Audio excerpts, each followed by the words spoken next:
it took a big toll on my mental health. I'm already like, I'm an anxiety patient, like in general also. So, I was, I really, I was shook.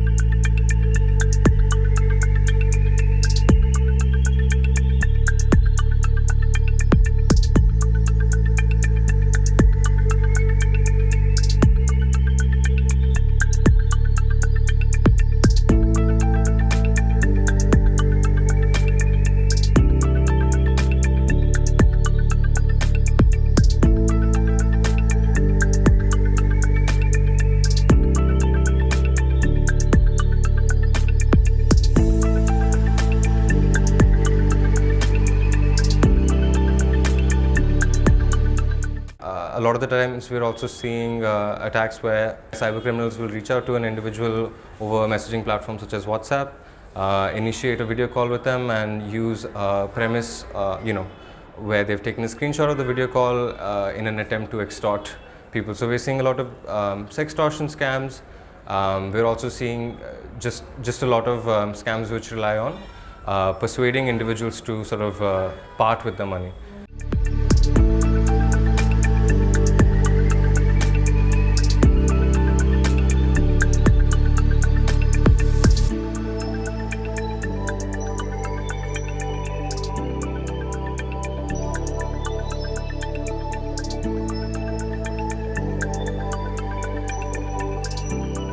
My mom is 78.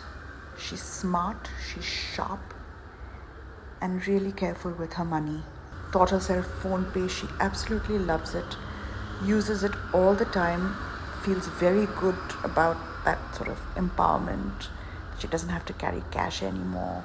She's learned to pay all her bills via phone pay, and even our birthday gifts nowadays come at 7 in the morning on phone pay, and then she very proudly checks her SMSs to see if the money has gone. And that is why I was so shocked when she became a victim of a cybercrime.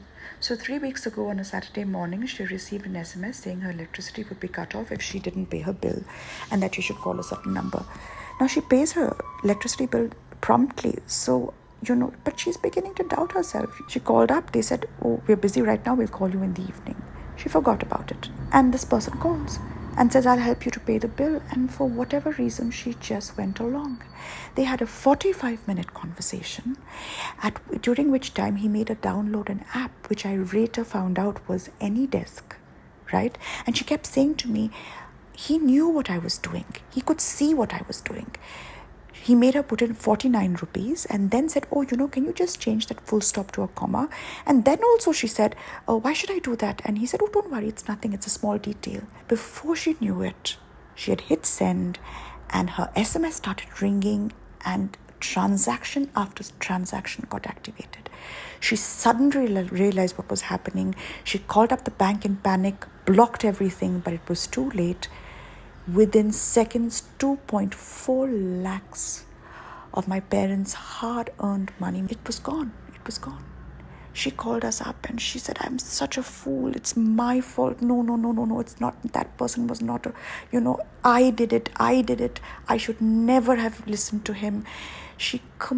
Her self-confidence was completely ruined. She felt so violated. We felt violated with her. She's feeling really, really incompetent when she is such a competent woman.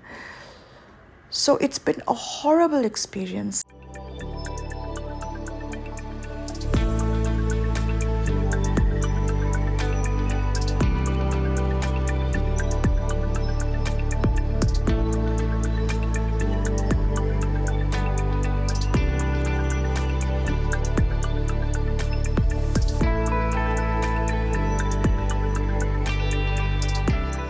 This person called me and pretending that he was my father's client, and he told me that, "Beta, मुझे आपके account में 14,000 डालने हैं." So my father generally, he he asks his clients to put a certain amount of money in my account because he does not use Google Pay and Paytm or any of these apps. So this person, he said, बेटा call पे ही रहना, मैं आपको पहले 10,000 transfer करता हूँ, and then later once you receive it let me know, then I'll send the other 4,000. Next transaction, which was 4,000, instead of 4,000 I got 40,000 in my account, and I again got the message, and I told him that you forwarded 40,000 to me. So he said, बेटा sorry, वो गलती से एक zero extra लग गया, तो आप मुझे 36,000 रिटर्न कर दो एंड बाकी के 4,000 आप रख लो. So I thought maybe it's a honest mistake, so I gave him 36,000 from my Google Pay account. Within 2 minutes I got another transaction of 40,000 again, so I again returned him 40,000, and 40,000, 36,000, so around 76,000 was already, I already gave it to him. And then I got another transaction. So thankfully my Google Pay account, like, it has a limit for the day. So I got a message saying that insufficient bank funds. That's when I realized that this was a fraudulent some call.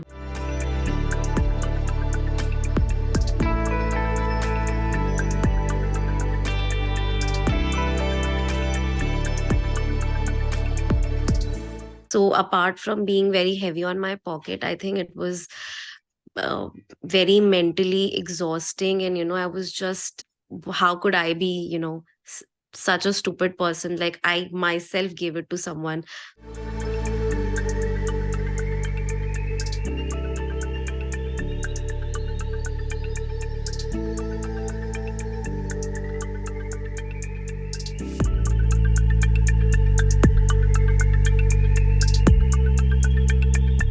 Certainly, there's been a rise in the number of cyber attacks. I think it's important to make a distinction between what people would generally dub a cyber attack versus what is